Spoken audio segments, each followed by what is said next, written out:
Hoje é mais um dia em que o mundo se despede de pessoas que não voltarão. Alguns eram conhecidos, outros anônimos, mas todos deixaram sua marca. Pais, filhos, amigos, amores. Histórias que agora vivem apenas na memória. Este vídeo não é só uma lista de nomes. É um tributo silencioso àqueles cuja jornada terminou. Assista até o fim. Dedique um momento de respeito. Inscreva-se no canal, para que a memória deles nunca se apague. E agora, começamos! No mês de maio, o Brasil se despediu de um dos seus pensadores mais inquietos, Augusto Ferreira Lemos, sociólogo, educador e político, cuja vida inteira foi um ato de resistência, estudo e amor ao povo. Nascido em Recife, numa casa simples de madeira às margens do Capibaribe, Augusto cresceu rodeado por livros emprestados, rádios de pilha e discussões sobre justiça que ecoavam da cozinha onde sua mãe, lavadeira, fazia feijão preto ao som de Jackson do pandeiro. O pai, alfaiate, ensinou-lhe a paciência e o ofício da observação, do corte e da escuta. Com apenas 10 anos, perdeu a irmã mais velha para a fome. Foi esse trauma que o marcou com a certeza de que conhecimento não pode ser privilégio. Aos 17, ingressou na Universidade Federal de Pernambuco, onde estudou sociologia e criou um grupo de estudos com jovens da favela do Coque. Dormia pouco, lia muito e repetia: educar é provocar incêndios de pensamento. Na década de 80, publicou o livro A Cidade que Devora Seus Filhos, denunciando o descaso com os jovens negros nas periferias urbanas. A obra foi censurada durante um ano, mas ganhou notoriedade e, em 1989, foi premiada com o Prêmio Nacional de Ciências Sociais, no Brasil, reconhecendo seu papel pioneiro na denúncia das desigualdades estruturais. Durante sua trajetória, Augusto enfrentou perseguições, foi demitido de 3 universidades por postura subversiva, chegou a ser preso em Brasília após um discurso inflamado sobre corrupção. Mas seguiu firme, dizendo: quem cala diante da injustiça, grita do lado errado da história. Na vida pessoal, foi casado com a jornalista Teresa Campos, com quem teve 2 filhos. Após a separação, manteve longas conversas semanais com ela por telefone, como se nunca tivessem deixado de ser cúmplices. Em casa, gostava de preparar o próprio café, ouvia música clássica nas madrugadas e colecionava pedras que encontrava em suas caminhadas. Dizia que cada uma contava uma história. Nos bastidores, era introspectivo, tímido até, mas em público, transformava-se num orador apaixonado, capaz de levantar multidões em silêncio atento. Fundou o Instituto Cidadania Ativa, que formou mais de 10 mil jovens líderes comunitários ao longo de 20 anos. Algumas de suas frases mais lembradas: a política é o espelho onde se vê a alma de um país. Não existe muro alto demais quando se pisa com verdade. Meu medo nunca foi morrer, mas viver sem utilidade. Nos últimos anos, debilitado por uma doença neuromuscular, recusou o exílio do silêncio. Continuou escrevendo crônicas semanais ditadas à filha caçula, e apareceu em público pela última vez no encontro com estudantes em Salvador. Usando cadeira de rodas, pediu apenas um microfone e falou por 20 minutos sobre esperança. Morreu no mesmo hospital onde, 40 anos antes, havia levado livros a pacientes com depressão. No velório, não houve discursos oficiais, mas uma fila de quilômetros de pessoas comuns, segurando suas obras, lembrando seus gestos, seus abraços. Augusto Ferreira Lemos deixou não apenas lembranças, mas uma era inteira encarnada em seus escritos, ideias e alunos. No silêncio sereno de uma manhã de maio, o Brasil perdeu uma de suas vozes mais ternas e revolucionárias, Marina Duarte Cavalcante, atriz, diretora de teatro e educadora popular, que dedicou sua vida inteira à arte como instrumento de transformação social. Nascida em São Luís do Maranhão, Marina cresceu entre quintais compartilhados, cheiro de peixe assado e o batuque dos tambores de crioula. Filha de uma professora de alfabetização e de um estivador do porto, ela aprendeu desde cedo a importância da escuta, do corpo em movimento e do olhar atento. Aos 10 anos, montava pequenas peças com seus vizinhos, adaptando histórias de cordel para a varanda de casa. Durante a juventude, enfrentou a dor precoce da perda do pai em um acidente de trabalho. Foi essa tragédia que lhe deu o impulso para buscar, nas palavras e na cena, uma forma de reconstruir o mundo. Aos 18, ingressou na Escola de Teatro Martins Pena, no Rio de Janeiro.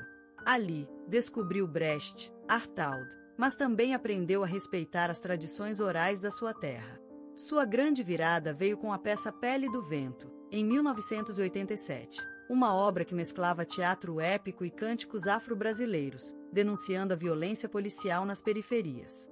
A montagem foi proibida em 3 estados, mas conquistou o Prêmio Nacional de Dramaturgia Contemporânea em 1988, no Brasil, consagrando Marina como uma das vozes mais corajosas do teatro político brasileiro. Apesar do reconhecimento, Marina enfrentou duros retrocessos. Foi alvo de censura, teve patrocínios cancelados e, por um período, afastou-se dos palcos após uma crise de depressão. Mas o amor pelo ofício a puxou de volta. Fundou o projeto Palco Livre, levando oficinas teatrais a presídios femininos e comunidades ribeirinhas, sempre com o lema: toda dor quer ser ouvida. Em sua vida íntima, viveu um casamento longo com a poetisa Lúcia Andrade, com quem dividiu não apenas uma casa de janelas azuis, mas uma filosofia de vida baseada na ternura e no enfrentamento coletivo. Não tiveram filhos, mas criaram juntas 3 afilhadas, com quem mantinham almoços aos domingos e longas conversas sobre literatura e política. Em casa, Marina cultivava orquídeas, adorava cozinhar bobó de camarão e tinha o hábito de escrever cartas à mão, mesmo em tempos digitais. Seus diários, ainda inéditos, guardam pensamentos densos e delicados sobre amor, velhice, resistência e memória. Dizia: o palco é o único lugar onde o silêncio tem som. Quem cala diante da injustiça, escreve com tinta apagada. Amar é também um ato político. Seu último espetáculo, Coração em Ruínas, foi encenado em cadeira de rodas. Marina já enfrentava os efeitos do lupus, mas insistiu em participar de todos os ensaios. Sua última aparição pública foi num sarau em Belém, onde leu um poema de sua companheira, com lágrimas nos olhos e um sorriso de menina. Faleceu em casa, cercada por livros, velas e o som de um violoncelo. Pediu que seu velório fosse sem flores, mas repleto de vozes femininas lendo poesia. Milhares de mulheres, jovens atrizes, professoras e líderes comunitárias compareceram com seus lenços brancos e cartazes com trechos de suas peças.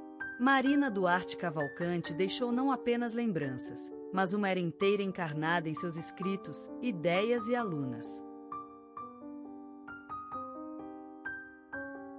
Hoje, o mundo conhece o nome Pablo Vittar como um símbolo de liberdade, ousadia e brilho.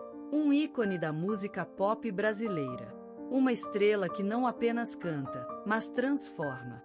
Que dança como quem desafia a gravidade das expectativas. Que olha nos olhos do preconceito e o desarma com glitter, coragem e voz. No palco, Pablo é maior que o corpo. É gesto, é vento, é grito e reza. Um furacão de expressão que carrega consigo a dor da negação e a beleza da reinvenção. Milhões a seguem, mas poucos imaginam o caminho que seus pés descalços um dia trilharam. Pablo Vittar nasceu no dia 1 de novembro de 1993, na cidade de São Luís do Maranhão, no coração quente do Nordeste brasileiro.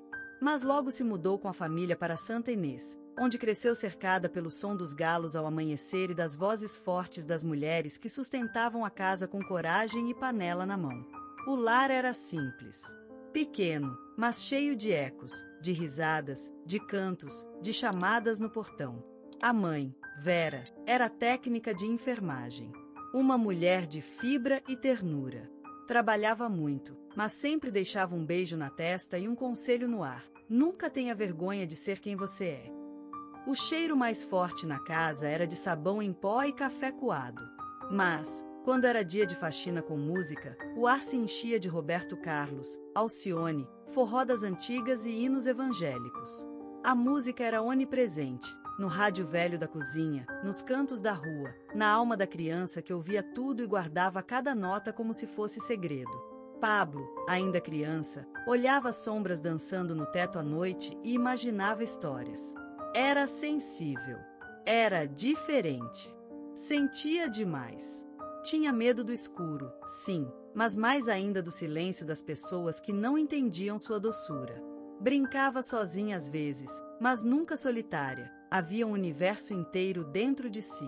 A boneca de pano, escondida embaixo da cama. O batom roubado da mãe, passado com ares de ritual. As toalhas amarradas como vestidos, os desfiles secretos no quintal. Já ali, aos poucos, surgia a artista. Não com gritos, mas com sussurros de sonho. Na escola, era o menino tímido que dançava melhor que todos. O que sabia cantar afinado, mas baixinho. Que sofria com olhares tortos e comentários cruéis, mas que voltava para casa e se reconstruía com música. A infância de Pablo era resistência sem nome. Era delicadeza em um mundo que cobra dureza. Havia um espelho pequeno no quarto. E nele, Pablo via não o que os outros viam, mas o que sentia ser, um ser em expansão. Um corpo em descoberta. Uma alma com sede de palco, de luz, de ser vista. Foi assim, nos corredores humildes de Santa Inês, entre panelas, preces, música e silêncio, que nasceu não apenas um nome, mas um destino. Um espírito que dançava antes mesmo de saber que dançava. Que cantava para sobreviver, e que aprenderia mais tarde que, ao cantar, também faria outros viverem. Essa é a história de uma estrela que começou como um brilho tímido no quarto de uma criança. E que, mesmo enfrentando escuridão, nunca deixou de acender em si o fogo de ser inteira. Às vezes, quando o sol caía e as sombras cresciam nas paredes do quarto, Pablo se perguntava se algum dia haveria um lugar no mundo onde pudesse simplesmente ser. Não esconder a voz aguda. Não baixar os olhos para fugir dos insultos. Não ter que engolir o choro. Mas cantar, brilhar, voar. A adolescência chegou como um vendaval. O corpo mudou, a mente se expandiu, mas o mundo continuava estreito. Santa Inês era pequena demais para os sonhos grandes demais. E a escola? A escola era um campo de batalha. Bichinha. Aberração. Palavras que rasgavam mais do que socos. Mas Pablo descobriu cedo que a dor podia se transformar. E que quem dança, às vezes, sobrevive. Nas festas escolares, no intervalo com os amigos mais ousados, no espelho do banheiro ensaiando passos de coreografia, havia sempre um refúgio, a arte. Começou a cantar nos aniversários dos vizinhos. No coral da escola. Gravou vídeos caseiros, ainda tímidos, onde seu rosto aparecia com maquiagem leve e olhos brilhando. Eram sementes. Pequenas fagulhas lançadas no escuro, esperando um vento bom. Mas havia também o medo. O medo de nunca ser aceita. De ser demais para a família, de ser de menos para o mundo. À noite, escrevia em folhas soltas, como se desabafasse com um Deus que talvez entendesse. Às vezes eu queria desaparecer, mas outras vezes só queria subir no telhado e gritar pro mundo: eu existo. Eu sou bonita assim. Os primeiros amores vieram cheios de segredos e mãos escondidas. Com eles, vieram também as primeiras decepções. O coração de Pablo aprendeu cedo que o amor pode ser espelho ou espinho, que nem todo carinho é sincero, e que amar a si mesma seria, talvez, o maior de todos os desafios. Mas mesmo em meio aos nãos, aos risos cruéis e às portas fechadas, Pablo encontrava uma faísca. Na música da Beyoncé, nos clipes da Ivete, nas novelas que via escondida. Nas histórias de artistas que também tinham sido zoados, rejeitados, mas que hoje eram lenda. Começou a experimentar com mais coragem. Peruca loira num dia, unha pintada no outro, uma roupa ousada, uma performance improvisada com os primos mais engraçados. Alguns zombavam, outros aplaudiam. Mas, o mais importante, ela começava a se ver. E nesse caos de sentimentos, nesse grito silencioso, nasceu a certeza: se o mundo não me aceitar, eu criarei um mundo novo. Pablo não queria apenas palco. Queria voz. Queria liberdade. Queria ser a figura que um dia ela mesma precisou ver na televisão. Queria ser farol para quem estava perdido. Queria ser uma resposta para as perguntas que doíam na alma. Foi nesse furacão de emoções, entre rímel borrado e risos altos, entre crises existenciais e festas improvisadas, que começou a se desenhar artista que o mundo conheceria. Uma força que vinha da dor, mas também da beleza. Um coração que ainda batia com medo, mas agora também com fé. O dia em que Open Bar explodiu nas redes não começou diferente dos outros. Pablo acordou com o barulho da cidade, tomou café com a mãe e, antes de sair, colocou os fones. Era Beyoncé na veia, como sempre. Mas naquela manhã, o mundo já tinha começado a mudar. Ela só não sabia ainda. O vídeo se espalhou como fogo em mato seco. Blogs, portais, influencers. Todos queriam saber: quem é essa drag queen com voz de cristal, presença de palco e coragem no olhar? A garota do Maranhão, que dançava escondida no quarto, agora ocupava as telas dos celulares de um país inteiro. E veio a avalanche. Shows, assinaturas de contrato, estúdios, viagens, entrevistas. Pablo sentia como se estivesse vivendo em terceira pessoa, como se fosse um sonho emprestado de outra vida. Mas, entre a adrenalina dos palcos e o calor dos aplausos, havia também o frio do medo. Será que sou suficiente? Será que vão me deixar cair?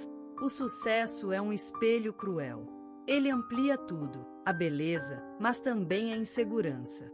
Pablo passou noites em quartos de hotel, encarando o teto, lembrando das palavras cruéis do passado. Ainda doía, ainda ecoava. E vieram os sacrifícios. A exposição que fere, a pressão para ser perfeita, a solidão disfarçada por luzes e maquiagem, um amor que se foi sem explicação, um amigo que virou costas quando a fama chegou. Pablo descobriu que o estrelato pode ser um palco cheio e uma alma vazia. Mas ela não fugiu. Ela chorou no camarim e riu no palco. Caiu em silêncio e se levantou com batom novo. E, principalmente, ela cantou. Cantou como se cada nota fosse um pedaço de sua história. Cada refrão, um grito de quem sobreviveu. Com o tempo, Pablo aprendeu a habitar esse novo corpo. O corpo da mulher que inspira, da artista que representa, da figura que carrega bandeiras e esperanças. Aprendeu que sucesso não é ausência de dor, é saber usá-la como melodia. E ela seguiu em frente. Com corpo sensual, ela dançou com milhões. Com amor de que, ela fez o Brasil inteiro gritar junto. Com cada aparição no exterior, cada collab com artistas internacionais, cada matéria na Billboard, ela provava que um corpo dissidente pode ocupar o centro. Que uma voz afeminada pode ser a mais forte da noite. Mas a maior conquista veio no silêncio. No olhar de uma menina trans na plateia que chorava de emoção. No abraço de um garoto gay que disse: "Você salvou minha vida." No beijo da mãe que disse: "Agora entendo meu filho." O sucesso verdadeiro não estava no palco, mas na transformação que vinha depois. No mundo que se dobrava, aos poucos, ao brilho de quem ousava ser quem é. Hoje, quando Pablo desce do salto e deita a cabeça no travesseiro, ela não se pergunta mais: será que vão me aceitar? Ela sabe, ela existe, ela canta, ela muda vidas.